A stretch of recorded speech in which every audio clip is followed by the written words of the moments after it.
phát chu gin cha sang in hung char zalin bon chawin sun pha na hopa ma ka holim ding ni le hin ka o zo he na theo de sa jin a phat sa ki sei thieng zo hi a boin ka ki pa in tu jing kan hitabang phat pha phat ha ap ba pa pathini thang wa vin tuni zong pathin phat thei bu na zalin igial le ikigot na sangin mihing asang azani tamkin ovin pathin ko na le pathin ngai lut na I hai mil pove pathin wang lung hain tati kata asan ama sapenin gam thata ta sapal meina lole Delhi Bangalore lole Hyderabad azo ahong ki report ho cho agam chu abon in kan mel chi zo pona tamin mun chom cha gam chom cha hung khoma tuni thagau mai ti khom na le pathin ni nam piu a ho pi na athu changai khom dinga hung ho zo se amuna nam ho le akhune ho ti taute I ho zo se ni ingai lu nau I lim nau che bai na bolu te mi tamata hungai bin mi malena ki hezo poin kon kha chong hun na kapuma hung thung jong amin akipa the da na ji chu lam gam thata ta Delhi an jot pawa Mizoram an jot pawa ba le lai hung thung tu yin ka hung thung loi jan hang thung loi ke hona jong jin tampi ka nei bin hitia chu pathin ei vil na deu hi amuna enam mi ten a hindala lai muni anjut lain amuna nam ho hi mi wang phai hi bin kacha te ko ma ka sein tunin mi chol bai ho hin mundang khana pathin vil na hitale itika chi ta di vem ti hi ka gyale tun kan jong gari khalani akasolovin singal lang ai lo le khupi sunga ko na gam thajap jap dunga hung nom ho tuni Sunday hi je chen gari tuni ni pi ni chen gari laile al homin Christmas ni hi je chen he chen alading apuding in gari ka solovin hung tam hung nai lom jong ke hepoin igiala hile ki ho hi wang pha ka ki saben amuna kan amuwa jing kan ha kan tawa chule gam thata dal lowa kamu mi hing khanin pha na la do jinga pha salai munan dar jong chu ha hi ne khusungam ho jong na hi je chu hit tabang nam ngai lu na le pathin ngai lu na Jesus Christa izanaw ingay lu naw igyal kho naw hi mi ta mu theya ki tanglawa amji hin pathin ka thangwa in na bon chawin chelai muna mi chol bai hon jong inam pumpi hung zo siu je sumin salam kan bolwe bacha te ke ho jiven mi tam de bha akiti jiven aja tham lo la het lo cho heta hallelujah tai hung piano pha lo mi atam me a ho me ti kho het jiven aiza hading do hon na din do pha le hallelujah amen nan sap sa ji do je cho ki hon ka het the ne diu jang cho pai mo no ha de se na ki gyal lo de he khu khum ho lin na ho be bem ho phaten na ngai vi na mi tam ham thom ham khat ve hallelujah samote na hallelujah amen hallelujah chip be ngai so khub mi tam namo kêu in ko ke ho dan ka design ho he na ya cho ta cho mi ta mi ho me te mana he no he tan ka ke pa ma jing tu jing ka hin ti pha nu jong hung thing wa ki de hitain jong le kam khat kam ni cha he jong le til kho ne nang sei do nom ne ho ana sei utin tu ni hin gam thata ta ko na ho welcome na jong inevin chule zan ni lang chun special invite ai lo la ko na na kinein pastor thang ne evangelist pu zaum ta pathin ha chawon jong inam sunga ala bui na la ya alungi ma a he thim thei lo ho chu hung di we he te zan la jong lang to na tun jong ong na la in to na hi malang hi ki ho ye hen a phachin nom le a he chin nom le a khul chil nom han an thamo ian lo jong le koi machani macha sei lo he pa jong sei lo di hon jong sei lo de a ji cho phachi na ho chi phachi sa de he je chun nam pumpi a phachin di ho so akikovin yam ta son neo ho zo ahung wa mila towam na het khawam yam ta hung khawai le oya pu son neo la loi ho zo helanga to na ka hoi pi win na hung to diu thu pho na hum lai ta le na hung pho do asar son hin ve vin lang pati ma hung ka heti phat chu jesu mina ke phalam lo hela ye chu nam pin na ki nga oi ta na ki ngai cha wai ta zat dang te mi dang te he na izat ki ba pi lo te he na sap pa pa wai ji wai ki de mo wa christian ki hiya i christian hi na chu zero ki swa ki de ma ki zo a youtube channel po ki sema he ta sun zana bolte lo mi idem dem sang wa chu nam na ngai lu na pathin na ngai lu le chi hi amun ta nang su chil de amun ta nang thama nanam ngai nam pi za ne ki support de hichi ministry through ai pon ke personal through ai pon nang chang dai pon nam pi issue he chi hija chu tu na apachin nga hon ke phalam lo hela numei hila pasal hila asar son langa nan to sa diu tu na pakai mina he thei ta nan phachit diu hichi wa chu hichi thu phong hi na hin no do wa nan phachin wa adi ilawa hi dan pakai o hilo pathin lagau vil na hilowa satan vil na mo mo ele nazara jesu mina nan no diu sa hung pot de hitiu tla ke ho zo se iki thu diu he amen kyo han ka no win ka pati mo win ka pho win 2013 April 16 ya pa na tu ni chan hi ka no ka pho no wa ka 2003 23 apa na 24 tu kum ni hung thing wale ta ka hin no wa kan phachi no wa April 16 ya pa na tu ni chan he ki chol wa hilai muna kon duty ka po nom lo wa hi ne nangin gala pa na nu ma na ki zan na ding sum na pai mo ma na youtube na sema cha chu viewers na hola chang khat chang ni na hola zani lang na ka naw nu khanin zanga na ga thala na ki pa ke wen hi chu ho po chu thu pi ai pon nam pi isu ki ti chali na le nai ta thil neu sa he ta lo he gel ne ma ei personal la hai ta chu ki de ma ki sei set pha nai ta pon tu na lai mana nong phat chit de amuni ti te la na ngap chapun ai le na ki zan na mun wa go hotelang ti thil nga chu lup na chunga bol dem lo za chu helai mun dam na le voice pipi na sim ho chu hi chu pasal hi na jong kol ga ma kam la ya kol ho pathin ka ho sa le sip se no na za da wa in bulu wa dal po bili ka ti ho che mei san meng cha ka ti ho che na meng cha ta bang ne he mi mei san gala ko na mi hap hap chu di lo he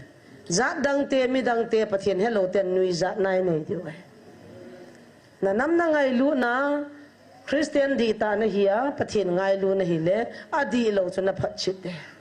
kyong tu nya he ke personal la ta ei ki ho na banga tham ding hilang kha sang sang ki boi de ta chu nam pi a dinga pakai nei na ko ya la ya e bunu chu pathinin I hung vila a ho pi na ka za za chu jesu mina ka panai bo aya chu nei dem na ho jang hu ka pang pa de ong na kho kha poi ka ti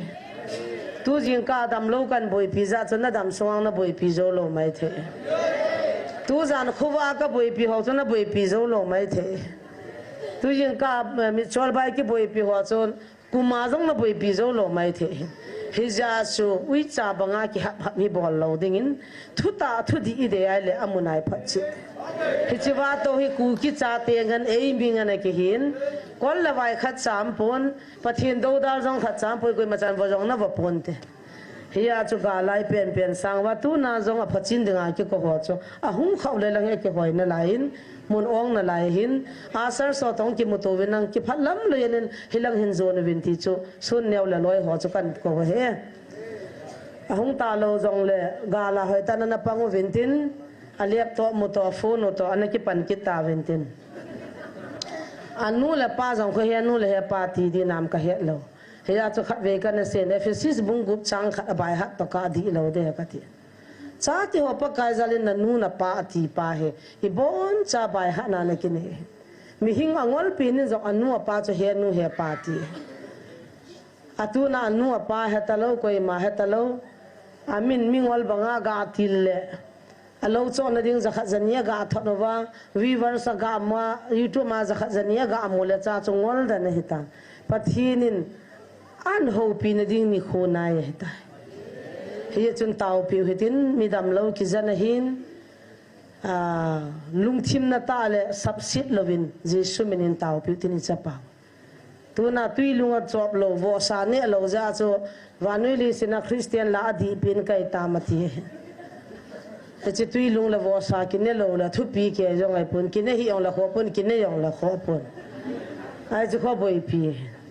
tu lang lang ai cha pati jong mo don ta lo da ne cha pati jong kho kham the he ti kit ta hi cho bo boi pi a phone me me a anu apadana min mina so a min hallelujah amen tia man thila he ti le pathin ki ho na le wa chaila ki sana pathin ki ho na thila he ti le ama ho chu thila hi ho dinga thila di ta hi wa ta san ta min hilunga akumal ha tau pa tau no chun pathin cha hi ki he cho pathin mina tau hi mi zakha jonglo asang ni se achewa tau ho hin pathin ko ma tau hi ki he cho akuwa tau lo pa tui lung sop lo pan ai cho jo si thil ho wati chu iti ki nuk mong mong da tau pi uti ka tau pi jing ya dam thein na dinga tu ma diu chana gim sin tu la hung dam thimi tan tang eo pan kit tan pathin in dam na hin pi loi loi na he khan loi loi hen lang ama ding jong tau pi uti ti chu ai chu na he so ke imu so ke wai ja zania laimuna thupun ngai da aki ko jong so video an sim kinen he thanglen se acha pa ba sa chu chin khola ma to la to ading na ding hi chiwa tong kho mo hi to la to din la din hilo pe chu pa te se nga gol hak iza amuna he agi ida asuna jana second kha jong ki khelwa pathin na ka to khom koi nu ham ha ki sei pha ki thola kapun hae ta ha ki tu we जोश दे दे हली तो इनको ऐसी लगी कि मुरो अजीत ना लुंखाता नंग के उम्लवा कि ngay luta pathin na ki tong khoma kinne khom ki don khom ki gi khom na vet non la ka som ho heli mung ke kap do ti ti ka gi vom hung ve kot phung la anu kha kha jo kot phung chang ka bon wa ka lup jiwa ka ha khuwa ova ka tau khuwa ova anup dan jan ha jong no mong mong he cho ho chu nangin namang jong mat phata pun na tin he cho ho chu mi dam nan sei som cho ka na lo de da ki da min nangin lagin ki ju loi loi la chana pha he je tui lung na chop lo ja jong cho iron wat hi mai thein na tin ipi hi jong le a ki ko ho chung chang kan sei chur da na ma special a ki ko je a chana he chu hin tin tu ni hin akit na a hi chiwa iso pi pau atol hapa adam pa so na mo so keve he o isia ho bu upa ka hin kalung chima ka hin dem chu hele chun atan jong ka demetis chi lo tin chlai mana kho ipi hita ha hung chi le azo le lai mana ko thuta ngan hung pol le ho bu ho langai ho hi azo ki hi de ti hi chi lung thim chu ka pan sa na ya ti chuna yang sit na khat le lung thim sit na khat le a chin kholam ta bang chi ki hi le ti lung gyal ka nei ve ti a je chun lo a jong ka kun khom pi ho ko ma nang ka hindamin ina jong ka hindamin nang dem na ding la nang do na ding chu ka hol lai ta hin lowa ka chile I hung ki mu ne ti cho sampi ya lo pa ma chu kul hi di cho an mu pha na an mu hi di ya apu ma hung tol hata asang khali ta bol la vun ta ki ma zina anam sit dan cho ke ni mi kiling ka han cho evangelist bola ke bu ka ne hon lo cho ji chu ilal to ibudu lo to asang khali ta ka ga wal avun ma chu asang khala cha vun be tin ta he a ki ka cha na ya tui po he cha a ui dan chu he cha hing nam ui khuna ni thum ta kai na be lo fix kala do na ka ki nui lo lo ya van dis pudi de cho achila a sena ga lo ham ka he lo ha he cho ka ki ai so bi pa cho ka ki da han lo na nam cho hat wa ai le tu nai pi tin hunga e pi tam ka ti le heo kan pel zo ta poi dam no mi tiong kamun pathin na to zong kamun yang sit ja chu kan do nei bu vet hi chi chun so ta I thu gim se e ti so ala tua hi kin thane na ka nei pon evangelist pun zong nei pon tu tua hi Nazareth Jesu mina ino di hi chi gulpin na mun hi te di na filam ka tela long long ka cha so yung ki mut ta bang khana me ti so lo pa ma chen na anam thet fu ya ti so a hing nam lang lung khat ka za hi che ba chen ke nin jong thane na ka nei hon pon ka nei hon Nazareth Jesu mina cho satan thane na cho ka no hone Jesu min touch ka bol honin kan yon kalha honin ka tau pi honin nei le ama cha pe ta chun hi chi a fil ta na kiang ho chong cha theita azing na hung nei le avun le ati ki kinal de du cha nam ta pon agwatan aman jong kidang asa akina hung phanin inal hon hin akia hiang na thim kina hung gi chatan he o nei sa dan hantan bel di dang ka nei po yatin hi chiba ka pi tawin jingka ni han bible simin taw na na pangin hiwa testimony se nei le koi holu hangam ne he no wa ha ho bu hon tunia innan zu ding hi na upa hi na jong ka ka tawin na chung thu ki se ding hi ati na hung pu do tawin mit hilong pu minina zone o nei ha thi min nang taw nan nin hai hon hi in ne ka chan ding chu na mu yan thei ka hin khusunga no do ding ti chu apa walo hin chula upa u ka hi na jong ei ka ta we san de ma sa chanat mi hing na sim thu dan ho cha be thei ti na chi ki che cha mi hing na bol thu ho chu ton sot gam chan hi lo ding ki chi ta chula pa pathin cha pa pathin lagau thing pathin mina a thlen no hi ya chu hold on abu hi cho mai a sar son chu ve leo chan lang na pa pathin cha pa pathin lagau thing pathin mina chu upa ol den ngap dat aboluwa amo ho hi na aka theu chu amin chu pa kai mina pat wang wa chu abol thuwe ja chu thung lo ta iye lo hitam hiwana ga chiana dam sangin ana thilatin hobu hon luta ana ki bol dingat a hing pan hoi langa vet ding a hin sanga thi cha de uta cho pona nam dana mi adam do pa na hin khong ki le ke ta ati ma angai ngai ti hung do ta a ki pa dana zia cha ta ke koya mi kap kap ma ai chi chu ko hona ma wa ma hobu hona ma nakali wal chana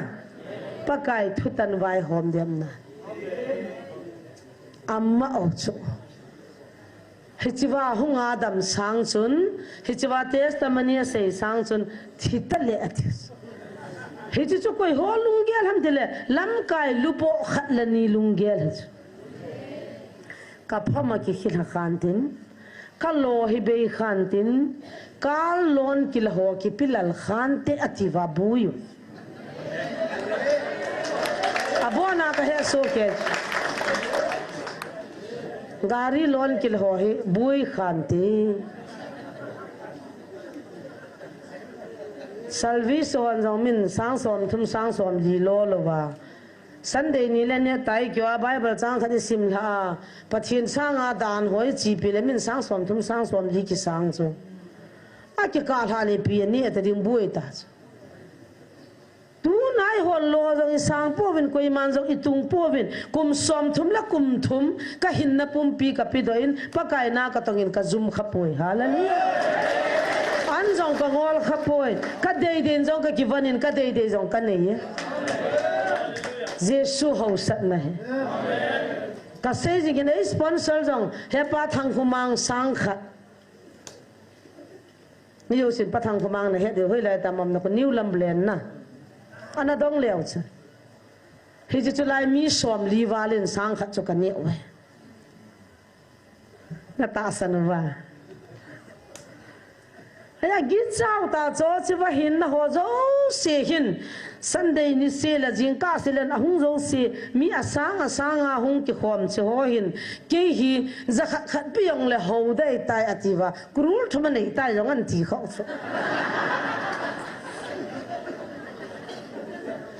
ipi kita mau bahap ta dolan sahabat itu cina kalung cima juga gak agak lega kipas aji cuman amma adam lauza ko kidney boye za ko si zakat zani za thumat aji laya iman ho ka oi dem ho hilai mun do ho kon zakat zani thot jiu cho hilai mun an dem ja jong ko kipana za la yong suma thot cho kanau te khanin hena sa sa chala ka bola phung si so lo ba to thango ta ki chiang kha kanau kha zanga ka ga thona na dam nam ka ga te hewa ki chom le ba ki pa dan dan cha ai cho ho la he te cho lung thi ma bol ba suma thot cho ai chi zanga de na cho evangelist chin khulam thilha ata kai ta ka ki kha pi jong lo am dan chu kai pi jong lo sung ping jong ke lo I khuti ho ko I pi ma ai de adam lo ki tau pi ho amma thil ki man ho amma adam ho amma tibu kim lo ki boy pi ho amma pathiani ni na mo vil jong amma aki a khuti le thil khatum chu amma thele chun tao na ki mang pathian thu dei lo ki ti chui pi ai ta chi chu hi chu aman kho ya lo wanga lu sifal nung zui chu aki he do lo chu ne hichwa ki sugi mo ki man ho ka doi khat ni kun so new nang ma ta support na ga bolo le ai alo jong ko ni man dinam ka he ke la da mo ho ka boi pi kalung si chu ama pi ko ta ho ki saboi jin hoi lam khanai gol hang ho khanin aga don but na ko bible thua phatata hil chin na ne noi si ta na ho pu ai sang ko thil no chin khulam nung zui ati to mang sa ta yong khoni pi pi ai se khoni tam a mang sa jong mi pathin thu di ta na ki se pya na ki pha na ki je ma tu na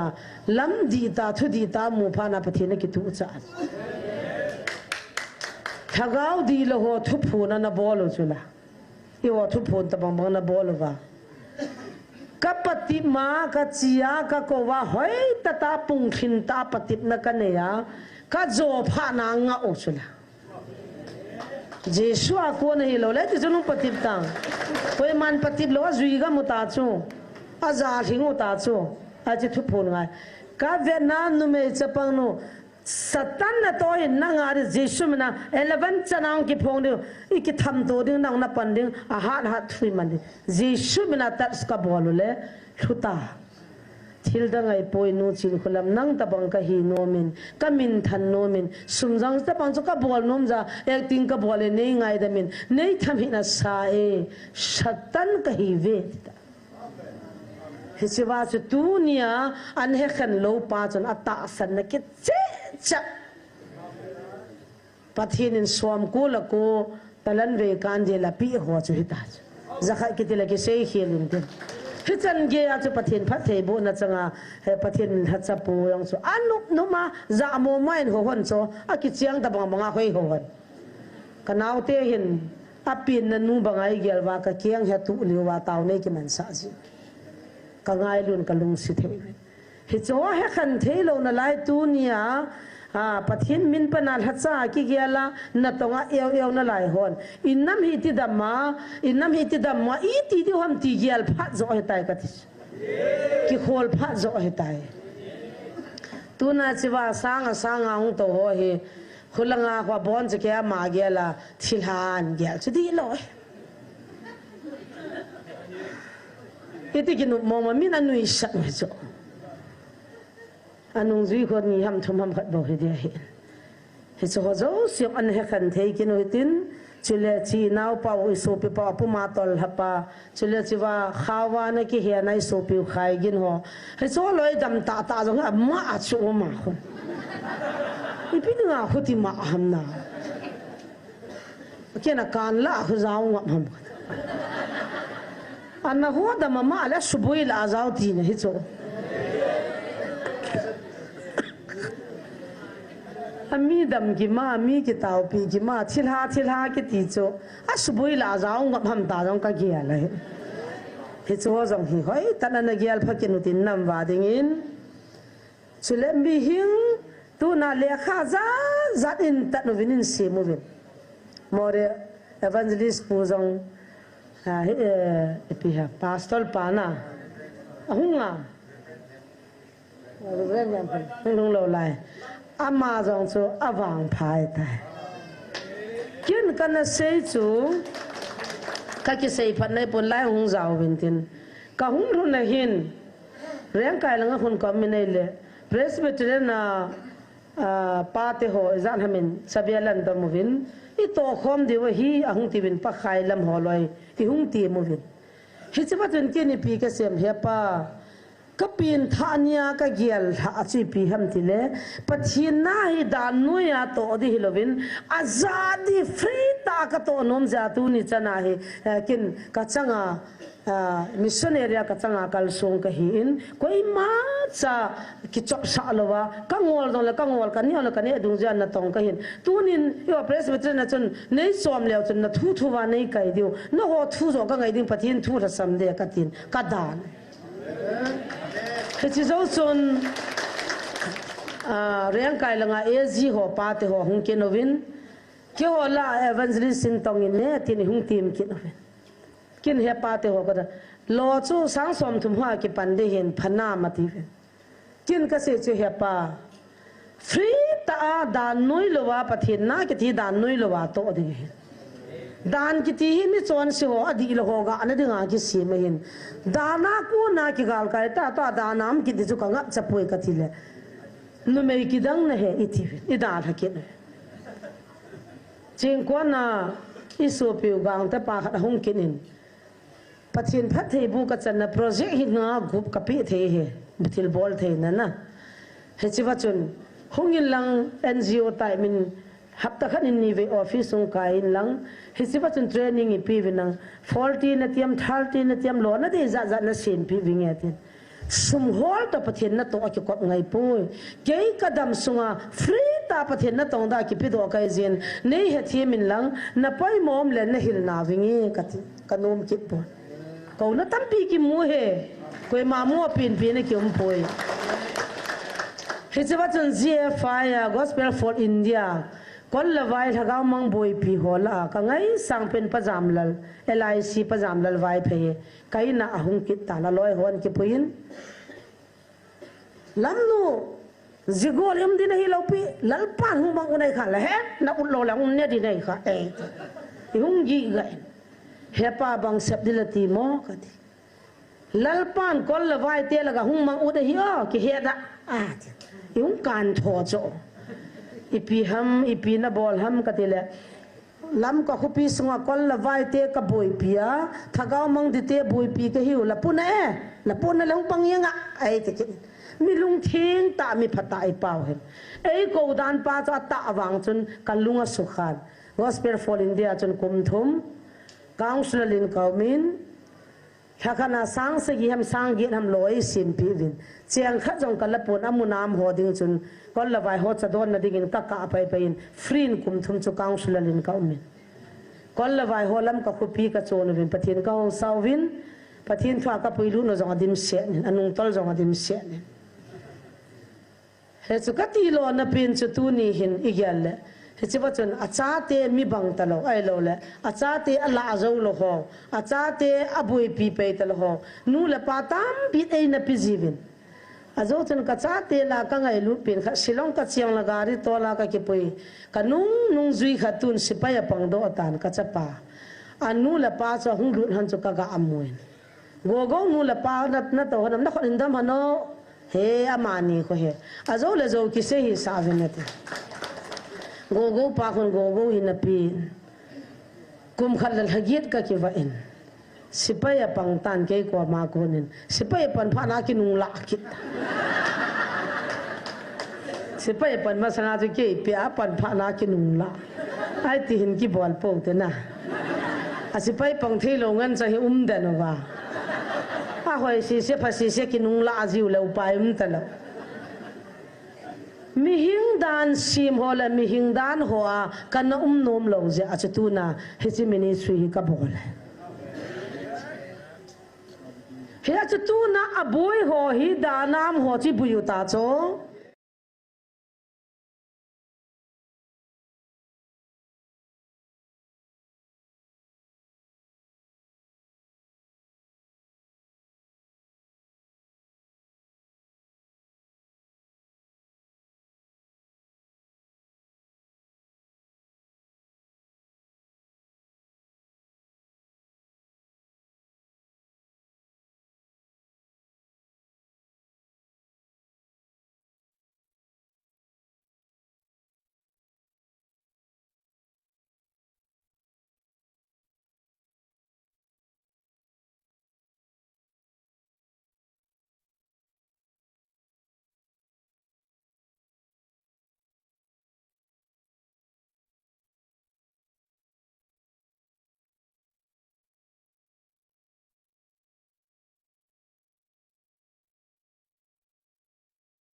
aza to na la pasal lam nga mako do a kalhatsa ka ngai lut ako da henge pakai ta avidu do metala dil swami lunga ta wa hepa nei het ge ki pe ta taw no jong aman sa am aza so na ho bung sunga gospel ki pa na thu phale ka ngai lut na thu il hang sa min lang sei do in na ti tu nia he sei do na ti ja cho i ma pang dem na thu mi na ko khom de ti na gam bi sunga kalhatsa ho na ko khom de nga hi ti le cái chilo là hung hi vin tia a pho a pang ko khom na ti la hung hi vinet hin sei na ti la thi be vinet ama la pathin ki ka atas ai cho ho chui dam sungai tiong thacha mi lai ti ki mu taram zo be si isopi elvis wang ka upa wang chu ka ki koi hanin ka ka manin thang la le na seijin na biam that that hanin na u cha na na ki koi han chu ka vela ka hi lunge amai kin jang ka dem di pon ko ai mo di pon a hungin taw na mangin ka to khom hanin jesu minin an non pakaya kun lo ne la ngata atis an se be che che pakai ka het him tai jing kan la hungin an noi taw na mangin thu phun cha noi ta pakaya kun lo nei le mangin lang pakaya kun hi le nei zovin ta taw na ne ka to khom han che ta jing kan hungin ei ko in alo thelo wai tai ecn pewa kala ei chomo hin kem kursiat ka bol na di tam piemin hi che ho chun na bol lo dei tai chiwa ko na mela ki mui ei tivin no mo sa hivin boy ke hilanga jingkan ha ne la cha lam pang zo boy pi tang ka te mi pakhat ka hi in athi akilia ta ne hi chena ma he dem ding dan jong ka he them thei pon ama chung thu hi seisin de dam pa hai ta mu chil cha ma chen a zo se le pathian in hen tin ata se le pathian in henan vidori ko jang bo nam he ka taw naw thil zo si uma hi hiya cha tu ni in le sit dan sim thu ho le kha ki su ho paka jin hi ti na se ye tu na pa na nam pi taw na chi te hi vina ti lo pius doctor pana se banga cho KBC KCC na ki gel to chanin I ho dan to ki tu pui am ho dan sim chu Jesus sim hi lo pia tu nang hoi dan in na kan lo ha mi za lai lai na hungu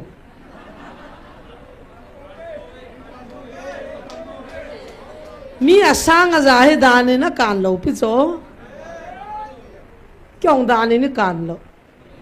thilsi ka bola ka gu chat ka la chana zula sa ka ne akham the ka bola le dana ni koi tang dana kam di chme ipi ka su si na dana kam do no chi zo khu za no ma hu do lo an ku te jong hol do lo zu zu hi za no ma dana jong koi lo azu kham ni la la tui bung hlang khu ve tang no zan la jong zan kim langa evangelist puto taw na mang puma khupi sung ka gavil hon chu nunga aniaw cha cha anak khamwa na ke koi re aruwa pasal khamwa gari al huloi la ka vel hona ta hore ang kai loi la ka chi hona itabang boru umam ka gavel hon kidang ka sada ai chu ho chu ki sutup lo ki don lo ai chiwa no chi zo ho ka boi pi han le I pi pi ai ho kham the ho ka boi pian le pi pi ai ho kham the ho ka boi pian na an ngol ro phala re ma ka tha jiwa a phat ding ki le ro counseling ki bola ki pen tha sa rehab center tam che che jing ki pa de lo pu so rehab center le khu pi sunga khat am jong la hun set chume kham the ne tam ti ne chu koi ho diu ti ong tu na pe wa kal da nam ho chun hi cho chu da na koi tang no su tup tang ho bung sunga zu don san ne ho zu kham ho zu zu ho kham thei ne ho chung chun dan chu pu do tang KCC da nai poi KBC da nai poi ECA da nai poi zu kham ding kham thei ne da ni na phal poi zuzo dani na phalpoi no chizo dani na phalpoi divinang jimenang simla leo chun hobu mi pi ho chu khacha cha zuzo zudon kham theiniam te hibe ta nanu te hovin ne san he no na ku wa thai wa khai ni mo mo wa agari ne wa zu po wa hoi langa zu do no ma mene na sap lai hoi la ai to to hop so mai champi le na ki pa ke yu wa na lu thai ke ya ami hi wa mi hi lo nga min hallelujah ta pathin hung bia la hung ta wa ai cho cho da na na koi pathinum lo nai sam na don buddhi pathinum he aden tu ni pugin khusim nong kabin pha nom mi kidang hisu ahung nia hi lam kai tam ta to khom wa akyang he pela ps akyang to ta he sa su ta na he di kalunga mang lo lai phone na mi a akyang hi sang ta ra he pan kanau na kyang chu koi thatong phone jong chu me hi tong hầu hết cho hồ là năm năm cái hối tàu khom một số mẹ cái nó cái giá hết chân kia phải là xích lệ lắm cái liên tạ hết hầu hết cho liên tạ hả cái gì là hết chân discipline rồi này lâu chứ là alo bui bầu số liên biên này hi khu hiện khu mang ini khel khan ta bui bầu chứ mẹ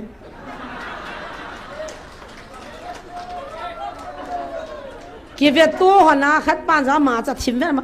hậu bung khả năng mình vào ngã cho nuôi khom hẳn lâu hi cái phật gì lâu cho cái vẹt kế lắm cái liền đi cái chú hi bầu chú mẹ mò rồi ai cho lại pom lâu hung mà lẹ bốt âm bung lâu thì gì vào cho vẹt vào hít tin idea cái gong lẹ ta gin khu xem ta sign and cái chứ news cho số gin khu xem đó này can lâu lẹ van gam ta cái say năm lâu discipline ban hello to zan jong hello pe chla kanu ima cha kam mulo ta chu chinya pana kam si kam ho la cha lu boi le hi chiwa chu pathin cha hi na chu di hen nang di te yong la su la ngai akwa ma to zo si vet tan the chu hi ngai chu i sia lin pin pa chu ga anung to wa akyang jong tol pha be se lo cha kyang ta bola ps mai lang ta chu kyang ta le da le he pa ding ami he pa discipline nei ta to chu ha sa cho lam kai zo si chun min za na pi wa koi ma cha chat ngam lo ai ta he to a ma chun phone a mi a kyang a pe le le a za hung ding do a iswa zantra mantra doinan dab doi kin jong ka ga su ji thos kong dim se na doi ka la do ho no chu ka dob lu na hi chi ho hi ho la cho ni bol di we kiến rằng khai về các gã sự gì thôi cho cái na ít khai gì thôi về tiền là ta tôi ta thì biết xây điên đàn nuôi anh là tầng hồ cái tí chú hilai hagao anh bộ na hình lâu đấy Reverend là tí bảo hiền không mang hung đỉnh đó cái nào cây vàng hagao mang đến tao pong cái thế à tí chú na pa na mi lo ham he pa na witness lam kai liền ngan chang hagao mang dingin tao pong kate hagao mang kiti le me thei ti ang hagao mang khome gam sunga le kha ka the ding hagao mang dinga tao lo de ka ti de an the ta bi chu an thia chu koi chen de simam ti le akipa pi mi ti le hilai mun thu la ho chen akipa pi wa adang ho chen nom lo he pan ko naw hoi lang ni koi pastor nai za min pathinin hagao mang dingin ta win atia nam chu ki hon boi pi na win ka te hagao mang hon na hon boi pi win ne tile ka no me hagao mang dingin ki ta pon te ta ki to ta zo ka vele alim ta chun ka vele ka pu na dan zo alu jang chu khot ki ko na ki ta pi la ka lungam chu thishan phul ta na e hoi moi nu pai pe ta di la pum du ma du pha chu i tham mai tàu niu nu khẩn chụp hẹn không khả nào cô lùng giết anh nhiều chỗ hết chứ ba chú cầm mình ta cấp phật chịu chỗ i tiền rằng hagao mình giống một thầy pung cái tiền hagao mà dengan tao bùa vinh ta anh nhiều riêng cho cái đăng cái sát tu na lệ khan số khu về leo chun pathin in hitin na sein pathin na to hitia hin tiong ahil chit lo piu cho ahung boy pat now Christmas imanu hi an mau cho ai la tu nya mi ching mi thim reverend gai lo la gam bi kha mission khana lidal khana le jesu pin ni chin hold anai sei pi tang no ka ta san diu chu me ibra na sei the lo ham ita na sim do lo ham kum sagi bible ka simeta jesu pin na chuni ta nan sim do lo ham hi chi vai pathian in thuki mati la azaw za cho na sim do lo bible khela bible chunga bible khala pakai na tong the ti phat chit nei chu pathian na to ding abon chang ken jiwana ji lut poi ti phat chit nei chu thuki share thuki imati chi chu December date 5 jingka pung thumin wa noi mi te building a ka pin na an ti chu ipiam khat ki si aba sa chu tung ka jong MLA khat nin mi khat an bulus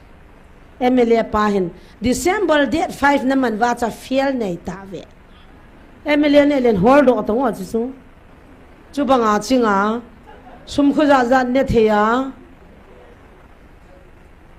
na zo na nalwa bu hol the wa hol do to December itia pi ham je su pin chuin sei ta hin ta lang ta wi zui diu chu me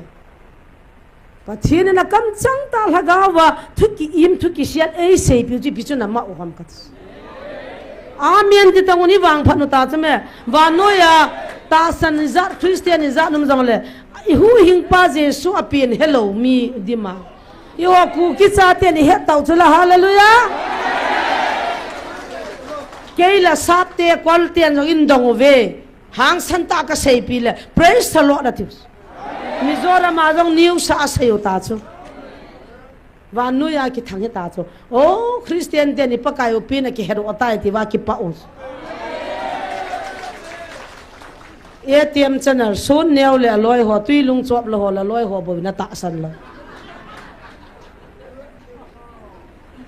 tui la lang tui lung kha tu ya tui bo chu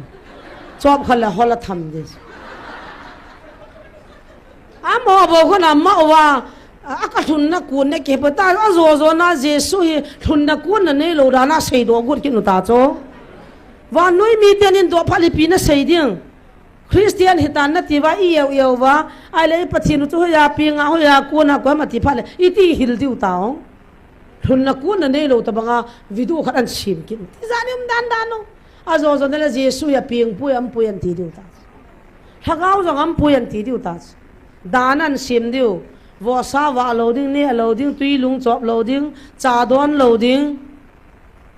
mi zo sen mi san hi phu be be ding KBC yang hun se ta chu abana isia presbyterian ke i phu be bible sim khat chia hung do se le mission khat ki phut ni cho alamina chu ti dam na ho be chu ki tu tang ne mun khala chun taw khom ta wang tui bong se sa ho bung i za no mam ka ti cho lu so ma em chu me hunel cha khat thing lang lang thiên zo la ko in swam thing lo ja ho bung nium lam lang a ko savan de ho khat ma khat ko KCC ya ain swam long thing lo so a chwa cha ho bung nium chu sangai ko na jong gi a zo zo na le cha pan khat izin mun khat in ku ke ya ho in khat in ke sa hu ngai de ai chwa chu su to tang no tha khat chu num tang ne KBC a ke loi khoma de te le nam pum pinum ta taw hen KCC de te lam ta taw hen ana ho ban ki to lo tu malama on khole pasol on khole hichi ta sunyawati pau tui lung swap lo pa hung kinil chu ana na samong mong chu la pasol on kho chu ka pa cha cho zo na ni kho thuang kinil hona to ai ke in dem pha nai pang khom ki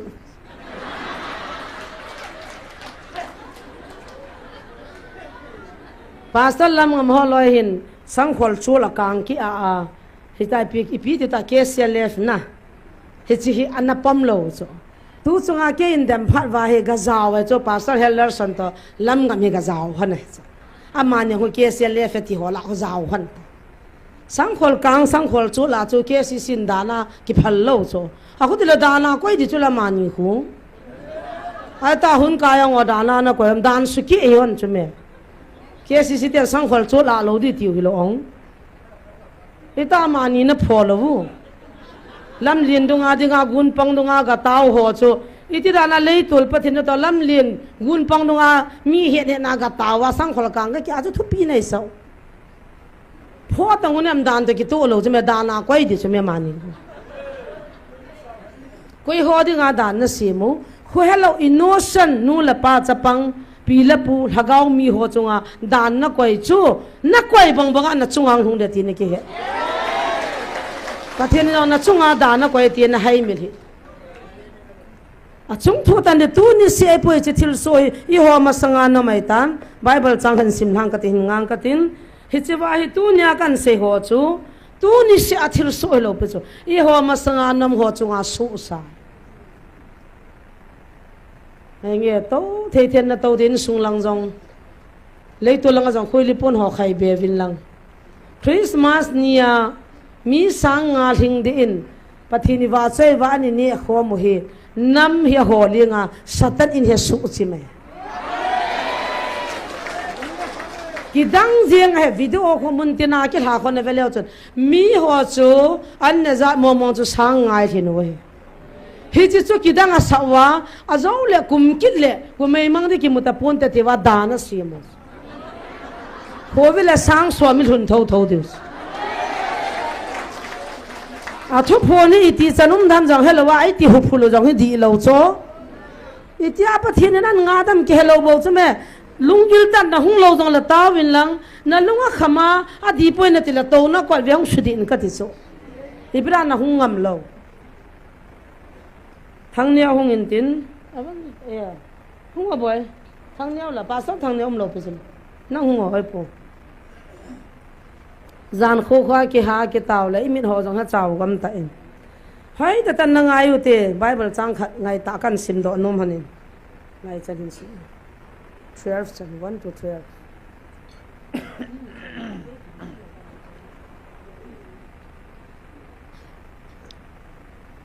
X bungli sol chate bungli chang khana kona somlani in sim nge athupi hi lam kai ho ki khopna Peter le John chin mi ho za athu sei pat hanin thim pu hole howin vai pu chu sadusi ho to achung hona achu win mi thu a hil hon le Jesu wanga athila akona thokit thu a hil hon ji chun alung phamol he jengoi chin amani chu amanun nila hi ta ji chun ajinga dingin mi hen na ina akum ta ve ai wangin athuza ho mi tam ta in ata sanun chule ami za chu sanga jen hi ve chin a hi ti na hi ajingin awai po cheng siu to au po cheng siu chule dan thu sun ho Jerusalema ati khomun chule hia chun Anas thimpu chungnung to Caiaphas hi John hi Alexander hi chule thimpu chungnung in kute chengsi to aum khomui chin alai lunguwa amani su atungun ipithunei nale koimena hi chihina bol han ham tin adangui chata in Peter lagau thingin adim senin azauwa nang ho mi ho vai pu ho chule upa ho tunia hichi michat mo phatna ki bol thua hichi pa ipia iti ki bol dam hela hitam tia ei ke donga ahi ta hile nabon chawin ki het chiun chule Israel mi zo sen hechi hen nang hon thing pela na khat beu Nazareth Jesu Christa pathinin athiola ko na akai tho chu ama mina chu ama hi na ngowa dama dinga ahitai nang ho in sahon na dei mowa na payu sung aninga api pina panga chu ama hi ahi chule koima danga hu hingna ampui izina mitile vanuya mihimla hu hingna iumna dingova kipia mindang amindang in aumpuyati amen Salam. Hallelujah. Adi be se na. Hoi ta na simphan na in na thun phan le. Na tha pang de he. Lam kai ho ki khop na pital le zon ati. Hichiwa pathin nung zui pital le zon hin khwa so do chwe vin. Mi ho za athu sei pian thonin ki khop na ina Jesu hi juda gol hang hi pathina I pui ta pang ho chun pital le zon he do cho aje chu pathin ki ti chu mi hinga hung thei lo ding hi amai mi hinga hi thei pui ping jang hung ping lo de ti wa hi chi upa ho sadhu so farasi soi pangu cho Jesu hi pathina I pui ta sei lap na ding a bui u chamoi zon le pital hin Jesu chu pathina he ati hon Kinil bau tam na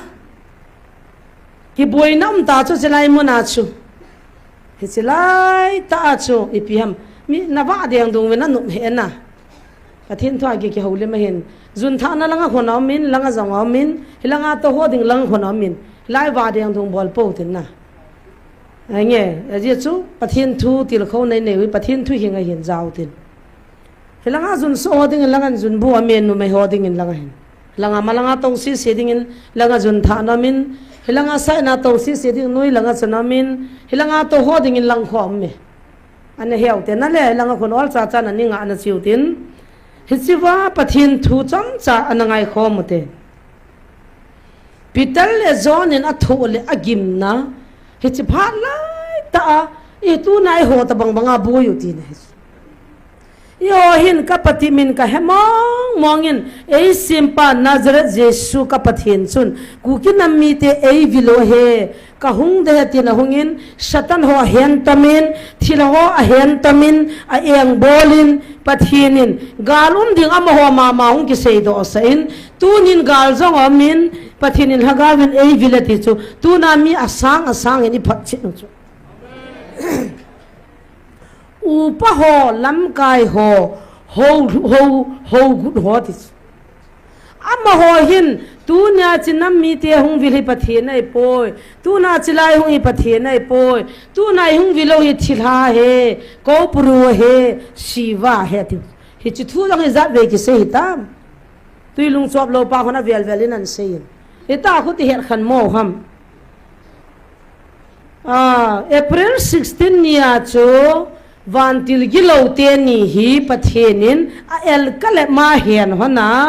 galum ding thuong sei do sa gal ka bol di wa hitai nana mo sumang ding ka ki gutawe nana mo sumang na dinga galvon na chu na sei pi winge ki ho koi he ku ki te hi pungka ni sunga na ho bungu na nam mi te hop thuma hop ni ka su mang diu hoin jong jani ra swam nga wal ki hal hading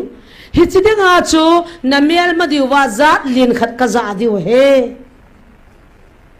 na nam mi te sei pi loi honi ni ti hon chula tu na aki hian hi thilha kai hone gal boarding alam kai na mel ma tevin a ho pathin chu kai honin na pathin win kal ma e hian na na kyang ta noi wa ki phung dinga in skole ibida ma oham tui lung chop lo pa ni bida ma aham ipilai ta cho ma aham ibida chilha e ti oham chilha a kyang ta noi ya chut pha chi ho hi chula al kalama hin hen chu he pa chula gala ei bol gu teu khuna sawal win a ho apathin chu pakai na hen tum chu me a hen lo lanum na sa tu na la chana ki jana ne eu du ham tu na kal lon na ki pi the lo ri ta chu gal sunga na boyu ta chu pastor kha jang singa langa sum thu ma na chi ka ga ri sim na ding sum ni pi vin ne gala min suma ke mutapoi te wa boi ga moni ade nei lo ta kyo ba an ka ngol wa ka taw koi ma chako ma sum ka thum lo koi ma chako ma kan thum kha awam nu te na chang mai na kol bu na se apum khat nin choi pi ho ka ni au chula na wa zo si jalin pathin ka thang ba gal pi dinga hitai kikingo win ke ho nagal mi tian a ho dinga a pathian a ho ka hi win thanei lo bangle I ma chalo bangin na ang sungwa I ki he ni hung ke kai lu ne happy happy nei thani na ti chula ibira na chu ti her khan mo lom lom ham gal man cha chin kong panga than mol neu cha khan min chilai chun nagal mi teu in khanamin adim shenin bama me ni pu khama hetis ti sian pa he un heo aging hi lo ham hung pu un la mai na ka acho ni zat po am zan khole jing ka khat pu hu chu bam chi wang se hi ta chu ai le hilaya silmat lui ko ma pharmacy khat na khun mei thala dip se na ke ko ya ti chu lam ka khu pi chai na kham hichiwa chu koi pa to wa ko ham chu ka hedi pon pharmacy khadamin ama chu nam thing noi mi he ai wanga pharmacy bolain hichiwa kon mai thal man tam ngan chang room khat dimina ke ko ya ti chula ai le noi langa pi tiuta zo viang langa wer sunga in khana dam do in zonga ki simin hospital a naman chau mang jong chu chi ba khona mi ati doctor pan he nam ipi mang ham chichu hitas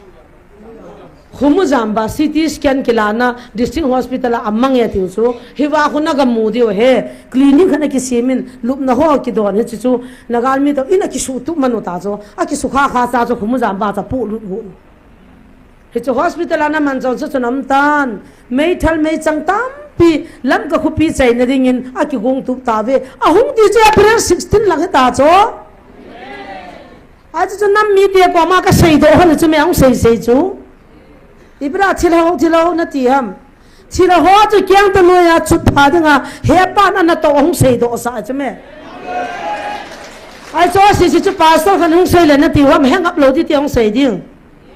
gal bol go thilha chun an to cha he jang sei do sa na ki pa na ham ka ti cho a thil bol go long sei do ta chula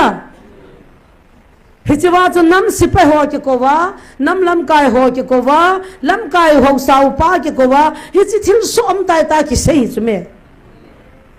ipidinga na chuti daw hiya chu thila ho chu pa kai na hen tu ma a sei di do la hung sei sa chu zo sei pu ve ki ti thil ha cha zo he iti adi asem pakai na hen tuma a bolding a sei sa cha di chula gal ka bolding ta galu ma chula ipi zo do thil ha chu zo di ta hyong le a ki hen tuma thuno ya control a ki mana ki do ting thu ta se thu ta ki sei sa chu me jisu mina he so to he khan thei poi mo ta chu na le he ya chu tunin vele chun zon le pital jong chun thu ta thu di a sei wanga cho amma nu wa mi ki hen nei na cha hen te te yo cho adanu le amosim thu da na cha hen wa amma nu cho mat the na thuam ja cho ai wanga ipitiam jesu ti lo hu hing na di min dang am poi na dei mo wa na pai le le sung chu in ning khum dat pin na pang ti pi thau thau amani ki sei ne jesu adanga khum dat ka hi thau thove ka pang dat thau thove pakai nei man thau thau de ti nei cho itabang indam nang sei nang kha lang dan sim jong na chon tunin ai le yang sinin anasi si tung ka anasi si chin nung so lang ina lo diu hoi lang a bial diu amin nang na ta san ngap lo ba atunin hagaw khat kamanet yang ki mukhalo isia pana sawan de alu jo hagaw mang mana ki ya res betel na pana ke si sia lu jo hagaw mang kha ka hol do ta tu kum hobu mi ki beve aku kom teo kha jo hobu ha aminan ki pi mana jo hagaw mana ki ya lo phiji jo hagaw man hello pu chme satan na tha gon ho apiang tha lo ho doi la ai choi ho hi chu ho chi su di vai mat diu chme satan ho chi mat wa immediate te khan diu chme pathin la chon jisu mina ho pha de chme tung ka izat ki man ita nang ko man zut lo hi chilai mu na to hi mission thum lo pi chume Israel nu pi hong dim sia nu kamu Israel nu pi hong to chu ka u no li na li nu zoi lang ge ta ma e ka te khan gam tang no he nge chu lam kai nu ko me Jesus cho pathian ne ti he cho ka ko lo pi cho Catholic pa te oi langa to ga muta e te langa khan khonan dom ki ta ve ta ba Father kum liye je le cho Nyau pi masanga sei de he hi ve ta Sim thu dan ho cho ni chan na pui dam ka ti cho Judaism izat to hitam sabat izat to hitam KCC ipon mai ki mu chu la ki chi dan ju ti da kan dong ipung chi a ho bung ki simu wa loi tu mi simu wa iki to mo wa a tu chung apa kai nin vil pha na chu WhatsApp ma Facebook anin dem khom thu za na sung lang ma chu hum pi ta bang ngei ta bang nei bo chu mi ki ho thei ta bang na ho bi chu Isia pasalo ke BC KCC pasalo chu 7 de chu lut kum taw son nyaw na chu ti pamwan son nyaw na chu ti sapon le no no vo sane ram nang tui lung chop da ta ka Christmas o vo sa hin ne po po taw na thu du a chu banga ta sanu chu 7 de chu inam pum pi chum ta taw han le pi kho am hi chu hop ti ilo dan sim thule nakali ho hinule na muti dam ding tunin van noi ka vil na der 5 ti chu ke sei lo bu evangelist pu sei lo pu cho akam changa ei vilu he pa na sei chu me mi za khanin ke ngai lo bu me mi som ngan ke ngai lo bu me asang ni ngai chu me asang in ki phachi ni chu me Nangin na changa ju sitin na do dinga ki pan lo na hi ham sumna de mo ma zanga sang khane de len seda kyo no nan don pi bin nan that ta ve ta ki jan na de nei lo ta chu boi chu ela YouTube man sim la vival hu ho ta zakhat jania thonu kana nu na ti mo mom ta ka thot ne kho he lo hi cho pa chu boi pi da ham nam pi ya ve lu he ngai chu la Pathin vil nei ya velu het ngai chme zon le pital jong chu Jesu pathin nei poe di nu wa a he nu cho pathin nei chu ke sanga hu lin ding hung lam kai ding a mai lenga hung ki nei ding mi honan ho de tiule hi chu u pa ho lam kai ho chu yang si wale zon le pital cham wa ina cha he nu chu ai wanga pital en pi seam hu hinga ding in minna mindang mong am poe Nazareth Jesu ti lo mindang am poe na het lo na bolo het na payo song chu in ning khum da pe na pang de tu ni chana pital khum da na pang hela lung nia lo di chu yo ma sanga nam thim ga hona thu chai ta a thu gim se no ta chu ama no wa ina kai lu no wa sina lai lungu wa amani chu atungun ipi thunei na le koi mina hichi hin na bol honam tin adongwi I pi thunei na le koi mina cho hin na bol hama te so anadam lo ho adam cho ma o Jesus cho pathian ne ti cho amma o Nazareth gol juda gol hangai bo ve pathian nei po veili do de ti wa ado cho lam kai ho chana mo sanga Jesus lo pin le thu ki sei de cho nom lo ke tina na lin pe nge ti so ta gen ko sim lung gel ta bang ko so isi a lin pin cha ki tu po la wan gam ki lu ni ala kho poi ti so zam pul ga mi isi ga ma ha ka lit na ga ma ha ti anu ya pa ko ni ti cha la gen ko sim ka te han ke ka to da ma ti ki so ki ham bol ji uchala ka nu te ka pa te mu cho isi a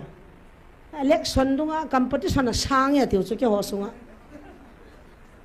hai cho la ka zaw lo jin pathin ka thang wa ha boi pi mong us a phunga changan ki ve vin te idi lo piu se me tunin pakai o ngai utin ki ya lute sisai ve chi sim phadinga cho nanamu ka sim tuk to ka kong building het cho ya pa nam sisa pakai nei sim tuk lo ko nei sim tuk tu ham ita hobung khanaim lo ham umute na tu na cha teu kalung lenge na nula na pam na hobung tu na bon num so ke te bon vin lam kai ho ke ho to na hobung khat nu mute gam sungu ba thakhat hiute ta bangena nom ta dem ita sanong thakai ta san long thakhat ti ta cho ibra thakana im zo lo ham po na me pathin thakhan nu vin ta I ko chula ibra tu na thi mo na cha sa ken hobung ka phu go lo pi kin free ka tam sunga pa kai na ka to nom na phu do sao jong hun set ta tam wal tai amin jong ka he zo zai he dam lo ho min ki ji na ho la ya to ho kun a hobung jong a ji jo ka fa ji le I pi tam dim la ji a phunga hobung ne u ta anu la pa ke theli ama ke bi si anau pa I si ke ho thei mong lo tang he pa ps ke bi si ya tau na mana le la nga ka ngai lu ta nau pa king kina te nu pa ko kem jong ka bol kho mu ai wanga mani kam sang ho ka za jing so su mang de chin khula mi ti de khat ti de king kin hang mol cham hanga ta san kha tir sin hon cho ajin human right lang hoi lam khana na ka tong na tin te ka ne ki hian tu na e de ma pang cha ki oi dan cha a sa pin pi u pa to na chu I pi ham tiong gyal lo cho adam lam kaya pang cho I gyal ting pu na namin hi cho ho zo si ding a hi lungila tau pu mai pan diu tu nia thu phu ngai hung zo se chunga ki pa thu se win pital le zon jong thu khap se na thu hona in ning khum dat bena pang sunga ki yel hon hin nang nyong na ma dinga tu nia inam pum pi diwa khum dat pin hi ve hallelujah pathe na thu pathe bo han lang hi pha no jong hong ling tan thu phu num de hitan hi chan chu tu nai ki til kho nawi sei no mu hian lang sel kher sei walam le pathe nin e ngai da man I sei kha ho pathe bo pi vin tin ki pam mong e na taw na cham cha ga ne te dinge pakai ka ki pa uve ka phan ho da ma ka chai the ta ji win nang ka thang vai lo pi na hung changin lang ka pha sung wa nang ma hung ki choi sangin na khot na kaung kil hanun na min thang va in alien neu lagaw la ta sa lung mong la thong monga e to sa divin na jret jesu minin ka hung taw ve amen